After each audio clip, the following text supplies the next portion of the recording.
You have reached level 4 video of 7 level of AI mastery. Level 4 is not about learning a specific tool. It is not about learning a new app or a new feature. It is about a mindset shift, obtaining an understanding that you can weave a completely new relationship with AI. Up until now, at level 1, 2, and 3, you have been asking AI to give you answer. At level 1, you type a question, AI give you an answer, you copy it, use it, and move on. At level 2, you have understood what makes a good prompt. You know how to ask the right question, describing the role, context, output, etc. And at level 3, you learn how to use projects so that AI remember your context and you can ask shorter questions and be more efficient without jeopardizing the quality of the output that you get from AI. However, up to level 3, you are still just consuming AI output. Level 4 is different. At level 4, you start building things together with AI. You stop being just a consumer of AI output. You have become a co-creator. So what can we co-create with AI? The answer is almost anything. Let me show you what I built this week using nothing but conversation with Claude. A fully working website built from a description, not a single code written by me. Look at this, a multi-tab CFO performance dashboard. Live chart, variance analysis, risk register, they're all interactive, built in one conversation, and look, it can also auto-resize. This is a CFO-grade due diligence checklist. 8 sections, 140 line items, red flag summary, scoring framework, and an overall assessment. This kind of document, a Big 4 firm would charge $50,000 and above to produce. This is a month-end close process map. Every step, every decision point, every owner is listed. I describe our close process in a couple of sentences, and Claude drew the entire thing. And this is a fully interactive cash flow and runway calculator. All of this came from conversation. No coding background, no technical skill, just a clear description of what I needed and a willingness to build something together with AI. And that is what becomes available to you at level 4. Now I want to show you how co-creation actually works, because there is a method to it. And there are 3 stages. Stage 1 is scoping. Before you build anything, you have a conversation about what you are building. You need to describe the problem you're solving. You also need to describe who will use it and what a great outcome looks like. And here is the part that most people often skip. You need to let AI push back. You need to ask Claude, what am I missing? What should this include? And what have I not thought of? That question alone will improve every output that you produce. Scoping is where you align the destination before you start building. Skip this step and you will waste time rebuilding things that were never quite right. Stage 2 is the building stage. This is where Claude produces the first version. And the first version is almost never the final version. And this is not a failure. This is part of the process. Your job at this stage is to react honestly. You need to give feedback. What is working? What is not working? What is missing? And what should be different? Give Claude specific feedback, not fake feedback. Make it look better is vague. Something specific is like this. Change the color scheme to navy and white, make the numbers larger, and add a red flag column. That's specific. Specific feedback will give you specific improvement. And stage 3 is the refining stage. This is the iteration loop. You go back and forth with Claude until the output is exactly what you need. And here is what makes this genuinely different from anything that came before AI. In the past, if you wanted to build a financial tool, you need a developer, a budget, a brief, and a timeline. There will be weeks of back and forth, whereas now you can sit down, describe what you need, and you are building together in minutes, not weeks. And that is the level 4 shift, knowing that you can scope, build, and refine with AI as your co-creator. And now I'm using Claude to build this example, but the co-creation mindset works in any AI tool. If your company uses Microsoft Copilot, use that. If you're more comfortable with ChatGPT or Gemini, use those. The tool is not the point. It's the mindset which is the point. Scope it, build it, refine it. That's the process that will work everywhere. All right, let's build together a CFO performance dashboard. Now, let me show you the prompt that we're going to use to build the CFO dashboard. The prompt needs to have a section that explains what problem are we solving and who will use it. So in this instance, we don't have a dashboard. We want to build a dashboard for a finance team. And then the prompt needs to describe what great output look like. How many tabs do we want?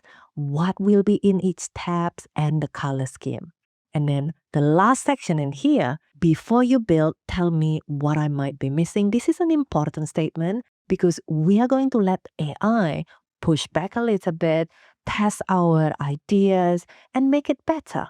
After we put it into Claude, it then came back with some suggestions. It's asking questions about data source. Are we using real data or mock-up data? Good question. Time period. Do we want to be able to flip between months and year to date? Really good questions. And then, do we want drill down capability? Really good question. I want it. And then also suggesting content gap. It's saying, hey, have we considered credited days or working capital or governance metrics? Good questions. And then for variance table, it's saying that commentary and explanations can be useful because otherwise it will feel unfinished. Really good. And then for risk register, it's suggesting that we consider adding owner and target date. Really good suggestions. And it's also saying we are missing exact summary. Yeah, worth adding. So really good suggestion. Let's expand the scope to include the wonderful suggestion from Claude earlier, include the ability to flip month and year to date, drill down capabilities, commentary and explanation in the variance table, adding owner and status in the risk register, as well as include CFO summary in tab 1. And then we'll ask Claude to start building. It's saying, great scope, building it now. And this is the first version that Claude has produced. It has the right structure, tab number 1, tab number 2, tab number 3, tab number 4. There is ability to switch the month. Can switch and toggle month and year to date. Nice. And then ability to drill through. Look at that. And if we change the month, changing. Very nice.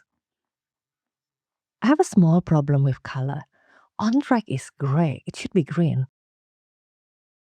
So let's prompt that, provide feedback, and let's see what Claude come back with. Look at that. It's saying it's going to add distinct green. Voila, look at that. It's now green when it's on track. Awesome.